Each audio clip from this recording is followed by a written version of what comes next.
ಬಾವಾ, ನೀವಷ್ಟಕ್ಕೂ ಮಾತಾಡಿದಾದ್ರೂ ಏನು? ಈ video viral ಹೇಗಾಯ್ತು? ಅದು ನನ್ನ ಭೇಟಿ ಮಾಡೋಕ್ಕೆ ಸ್ವಲ್ಪ ಜನ ಬಂದಿದ್ರು. ಹೀಗೆ ಮಾತಾಡ್ತಾ ನನ್ನ ಮೇಲೆ ಆರೋಪ ಹೊರಿಸಿದ್ರು. ಮಾತಿನ ಚಕಮಕಿನಲ್ಲಿ ನಾನು ಲಂಚ ತಗೊಂಡೆ, ಏನಿವಾಗ ಅಂತಂದೆ. ನೀವು ಆರೋಪ ಮಾಡಿದ ಮಾತ್ರಕ್ಕೆ ಸಾಬೀತು ಮಾಡೋಕ್ಕಾಗಲ್ಲ. ಜನ ನಾನೇನು ಅಂತ ಅರ್ಥಕೊಂಡಿದ್ದಾರೆ. ಹಾಗೆ ನಾನು ಲಂಚ ತಗೊಂಡೆ ಅನ್ನೋದಾದ್ರೆ ಇನ್ವೆಸ್ಟಿಗೇಷನ್ ಮಾಡಿ ಸಾಬೀತು ಮಾಡಿ ಎಂದೆ.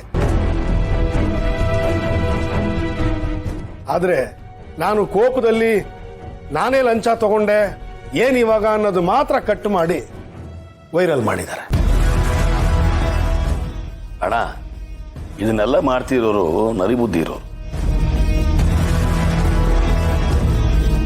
ನೀನು ಹೇಳ್ದಾಗೆ ಅವರೆಲ್ಲ ನಮ್ಮ ಸುತ್ತಮುತ್ತನೇ ಇರ್ತಾರೆ, ಆದರೆ ನಮಗೆ ಗೊತ್ತಾಗೋದಿಲ್ಲ ಅಷ್ಟೆ.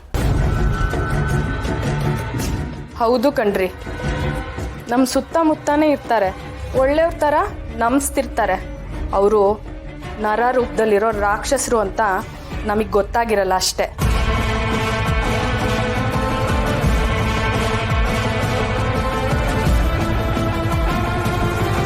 ವೀರು, ಇದರಲ್ಲಿ ನಮ್ಮ ಪಕ್ಷದವ್ರ ಕೈವಾಡ ಇದೆ ಅಂತ ನನ್ಗೆ ಯಾಕೋ ಅನ್ನಿಸ್ತಾ ಇದೆ.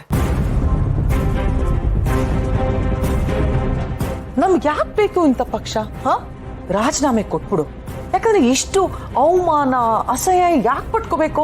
ನೀನು ರಿಸೈನ್ ಮಾಡ್ಬಿಟ್ಟು ಎಲೆಕ್ಷನ್ ನ ಇಂಡಿಪೆಂಡೆಂಟ್ ಆಗಿ ಫೇಸ್ ಮಾಡು ವೀರು.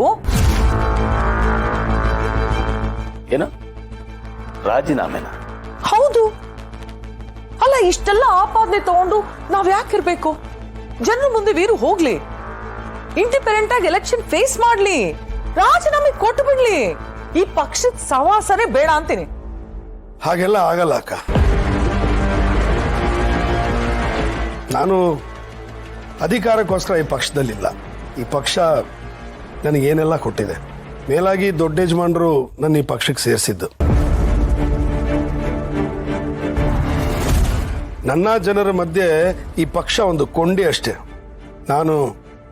ನನಗೇನೇ ಬಂದರೂ ಎದುರಿಸ್ತೀನಿ ಹೊರತು ರಾಜೀನಾಮೆ ಮಾತ್ರ ಕೊಡಲ್ಲ.